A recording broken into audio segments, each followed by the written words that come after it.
Et ce que je crois être réellement le projet central de l'antispécisme, c'est l'abolition de la différence intellectuelle que nous établissons entre l'humain et l'animal. Cela parce que, pour eux, le principe qui doit prévaloir dans notre prise en compte des animaux, c'est leur capacité à souffrir. Et donc plus leur capacité à établir une vie spirituelle, à avoir une histoire, à avoir une culture, une morale, tout ce qui spécifie évidemment l'homme au sein du règne animal et qui le place à part de tout le reste du vivant, est pour eux considéré comme insignifiant.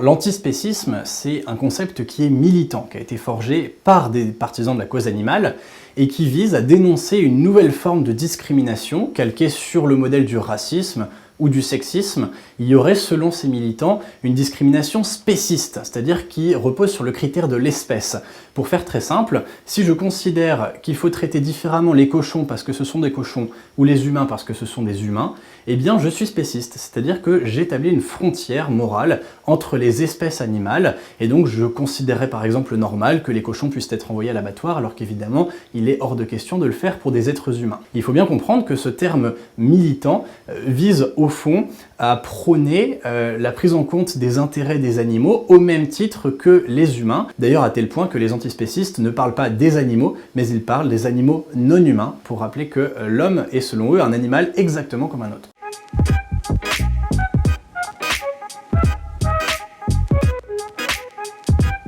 Le mode de vie vegan, c'est le fait de ne pas consommer de produits d'origine animale. C'est évidemment d'un point de vue alimentaire le fait de se passer de viande, d'œufs, de poissons, mais aussi par exemple dans son habillage, le fait de ne pas avoir des vêtements qui sont conçus avec du cuir, avec de la laine, bref, tous les produits qui supposent l'exploitation d'un animal sont bannis par le mode de vie vegan. C'est très intéressant de ne pas confondre la différence qu'il y a entre l'idéologie antispéciste, qui est un point de vue intellectuel, et son application concrète, le mode de vie vegan. On ne parle pas tout à fait des mêmes choses. On peut par exemple vouloir réduire sa consommation de viande parce qu'on considère que la production de viande est mauvaise pour le climat, ou parce qu'on mange trop de viande par rapport à ce que préconisent les nutritionnistes.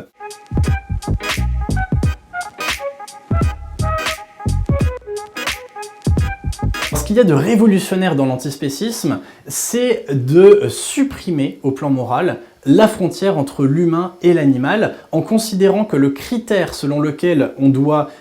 considérer les animaux, ce n'est plus celui de l'appartenance à leur espèce, mais c'est celui de leur sentience, c'est-à-dire la capacité à souffrir et à être conscient de cette douleur. Pour les antispécistes, les animaux, pour la plupart d'entre eux, sont des êtres sentients. La libération animale prône l'interdiction absolue de toute souffrance volontaire infligée aux animaux. Il faudrait mettre fin à tout un tas de pratiques, évidemment, qui sont maintenant encore au cœur de notre agriculture, de notre économie. En cela, déjà, il y a un mouvement qui est révolutionnaire, qui est totalisant, dans le sens où il veut prôner un mode de vie total pour être en adéquation avec cette idéologie. Cette réflexion antispéciste va beaucoup plus loin. En fait, elle veut redéfinir tout simplement notre rapport aux animaux en général. Deux auteurs, Will Kymlicka et Sue Donaldson, qui ont écrit en 2011 Zoopolis, un traité de politique en faveur des droits des animaux. Ces animaux qu'ils appellent donc liminaires, c'est-à-dire ceux qui vivent au contact des humains mais qui ne sont pas domestiqués par l'homme, ça peut être par exemple les punaises de lit, les rats, eh bien ils proposent de ne plus les exterminer car cela serait contraire à leurs intérêts. Et puis si on va un petit peu plus loin, je reprends Zoopolis, les auteurs de ce livre n'hésitent pas à proposer par exemple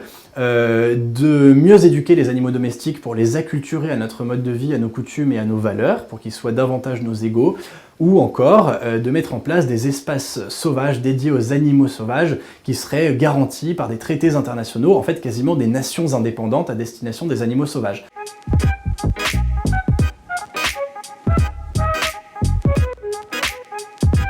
Je me suis rendu compte qu'il y a beaucoup de variations dans la pensée antispéciste. Ce n'est pas un tout homogène où tout le monde serait d'accord. Il y a néanmoins une partie parmi eux des militants qui prônent le plus sérieusement du monde des mesures telles que la lutte contre la prédation au sein du monde animal, puisque évidemment l'homme n'est pas le seul à se nourrir d'autres animaux. Et donc par exemple Thomas Lepelletier, qui est en France un des contributeurs des cahiers antispécistes, donc une revue intellectuelle d'idées antispécistes qui a été créée dans les années 90, Thomas Lepelletier propose de mettre en place un système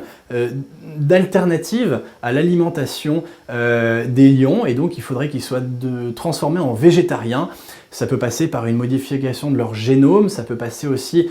par le fait de créer des sanctuaires sauvages pour les gazelles. Alors forcément, les antispécistes ont l'habitude de cet argument qu'on leur rétorque et qui est souvent utilisé pour essayer de discréditer leurs pensées, et ils disent « Ah, le fameux argument du lion et de la gazelle ». Il n'empêche que cet argument est défendu très sérieusement par plusieurs d'entre eux, et surtout qu'il a une importance logique, car il montre bien que lorsque l'on désigne la souffrance physique comme un principe moral absolu et qu'on se fixe comme objectif de vouloir lutter contre cette souffrance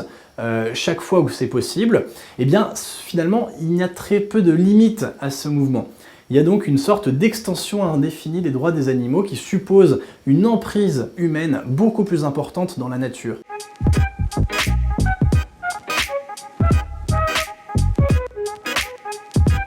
Il y a des auteurs de l'antispécisme qui ont très bien montré, je pense à David Olivier par exemple, que l'antispécisme est aussi un anti-écologisme. Tout simplement parce que les antispécistes considèrent qu'il ne faut pas préserver la nature pour le bien de l'homme, comme le proposent certains écologistes qui sont attachés à la beauté des paysages ou à la biodiversité dans l'intérêt de l'homme, mais qu'il faut protéger l'intérêt de chaque individu. Et donc chaque animal, pris isolément, mérite que ses intérêts soient respectés. Ce qui veut dire par exemple que s'il faut artificialiser la production de viande pour se substituer à l'élevage par exemple, eh bien allons-y. Et donc il y a un certain nombre de startups californiennes ou israéliennes qui commencent à développer une viande de culture produite artificiellement en laboratoire à base de cellules qu'on cultive in vitro. Et ce marché-là va représenter d'ici quelques années plusieurs milliards de dollars. On voit donc bien qu'il y a une convergence entre des intérêts industriels, économiques et la cause antispéciste qui est défendue par des militants qui ont un projet quasiment démiurgique de transformation de l'humanité et de notre rapport au vivant en profondeur.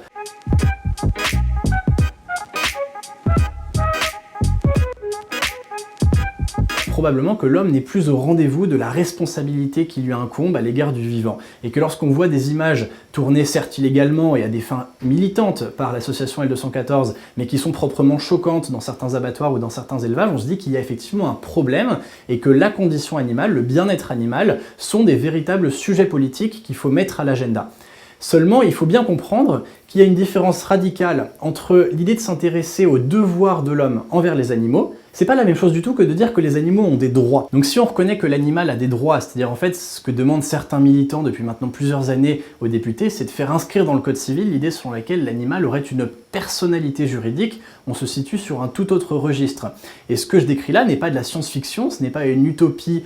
qui est encore lointaine, puisque par exemple en Argentine, il y a une femelle chimpanzé, Cecilia, qui a déjà été reconnue par un tribunal comme une personne, ce qui a d'ailleurs permis notamment de bloquer son transfert dans un autre zoo. Donc on voit bien qu'il y a une offensive militante qui finalement instrumentalise les atteintes faites au bien-être animal dans un certain nombre d'élevages et d'abattoirs en France, mais que le but est finalement de faire avancer un agenda philosophique qui vise à reconsidérer le statut de l'animal, ce qui n'est pas du tout la même chose bien sûr que de lutter simplement pour améliorer le bien-être animal.